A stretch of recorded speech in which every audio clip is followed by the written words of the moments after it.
دژمنی شیعە زانایانی ئەهلی سونە بە هەموو شێوەیە دژیان و هەوڵێن لە ناویان بن.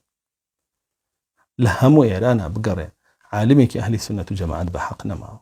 وەرە بزانە لەو ئەهوازەیە کە پڕ بوو لە عالمی ئەهلی سونەت و جەماعەت، ئەو ئەسفەهانە کە پێی وترا عوش العولەما، هێلانەی زانایانمان، بڕۆ ئەو تارانە کەسا پێی وترا با بڵێن مەنتیقەی مەڕ وابزانم کە پایتەختی زانست بوو هی شەرعی، ئەو دەوڵەتی خۆراسانە کە چی عولەمای خۆراسان و مەشریق بوو لێوە پیا بوون، هەمووی کوژراوە ناو برە، هیچی نەهێڵڕایەوە، مەداریسیان هەمووی ڕوخێنرا.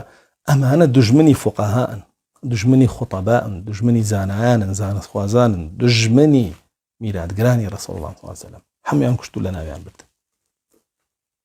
ئەوەی نەکوژرا بێ گیراوە، ئەوەشی نەگیرا بێ ڕای کردو و خۆی شاردوێتەوە. ئیگنا ئیستیخباراتیشان هەردەسی پێگای کوژێ، ئەوە حەقیقەتیانە.